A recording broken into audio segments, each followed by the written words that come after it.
Majelis Hakim yang mulia, jaksa penuntut umum, dan penasihat hukum yang terhormat.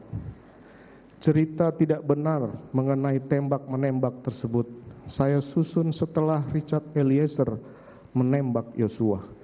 Cerita tersebut bersandar pada pemahaman saya atas peraturan Kapolri nomor 1 tahun 2009 tentang penggunaan kekuatan dalam tindakan kepolisian. Penggunaan kekuatan dapat dilakukan oleh anggota Polri apabila terdapat ancaman kepada diri sendiri maupun orang lain. Sehingga saat itu cerita tembak-menembak antara Richard dengan Yosua untuk melindungi istri saya yang dilecehkan di rumah Duren 3 dapat menjadi alasan yang masuk akal untuk melindungi Richard dari pertanggungjawaban pidana. Bangunan cerita di Duren 3 tersebut saya susun sendiri setelah terjadinya peristiwa penembakan terhadap Yosua, sehingga sama sekali tidak benar keterangan Richard Eliezer di depan persidangan yang menyampaikan bahwa cerita tersebut saya sampaikan kepada dirinya di rumah Saguling sebelum peristiwa tembak-menembak terjadi.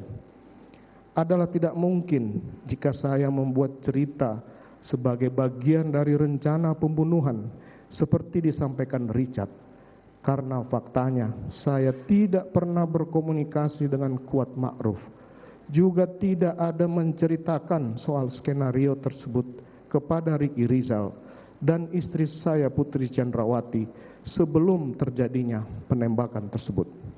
Demikian pula saya tidak mengetahui posisi dan pergerakan masing-masing mereka, termasuk almarhum Yosua saat di rumah Saguling maupun saat di rumah Duren 3. Tidak ada orang lain, apalagi istri saya Putri Chandrawati, yang ikut menyusun cerita tersebut. Cerita tersebut sepenuhnya didasarkan pada pengetahuan yang saya miliki sebagai seorang penyidik. Sementara istri saya Putri Chandrawati, juga Kuat Ma'ruf, Ricky Rizal, bahkan Richard jelas sama sekali tidak memiliki pengetahuan dan pengalaman di bidang tersebut. Justru pada tanggal 9 Juli 2022, istri saya Putri Chandrawati sangat marah setelah saya menyampaikan cerita tembak-menembak yang melibatkan istri saya sebagai korban pelecehan di Duren 3. Juga terutama karena sebelumnya ia telah meminta kepada saya agar permasalahan dengan Yosua diselesaikan dengan baik-baik. Cerita tembak-menembak tersebut baru saya sampaikan kepada Richard Eliezer pasca terjadinya peristiwa penembakan Yosua. Setelah memerintahkan Ricky Rizal mengantar istri saya kembali ke rumah Saguling, kemudian saya masuk kembali menemui Richard Eliezer untuk menjelaskan cerita tembak-menembak tersebut dengan maksud untuk dijelaskan kepada penyidik apabila kemudian menghadapi pemeriksaan. Cerita tembak-menembak juga baru saya jelaskan kepada Kuat Ma'ruf dan Ricky Rizal ketika saya menemui mereka saat pemeriksaan di Biro Provos Mabes Polri. Di dalam cerita tersebut saya sampaikan bahwa saya tidak berada di TKP pada saat tembak-menembak terjadi. Saya tiba saat peristiwa telah selesai. Cerita tidak benar tersebut yang belakangan terungkap setelah diputarnya kopi rekaman CCTV di depan pos Satpam rumah Duren 3 oleh penyidik Polri.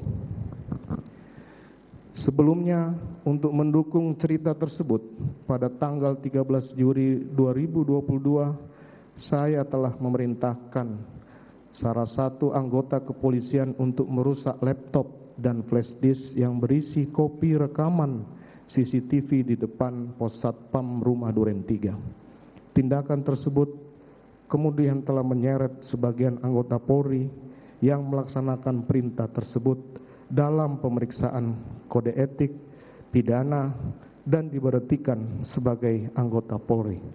Dampak tersebut tidak pernah saya bayangkan. Sementara institusi Polri juga tidak mengindahkan penjelasan dan permohonan maaf yang saya sampaikan pada setiap pemeriksaan, bahwa semua anggota Polri tersebut tidak bersalah karena mereka telah mendapatkan informasi dan fakta yang keliru, juga menjalankan perintah saya yang keliru.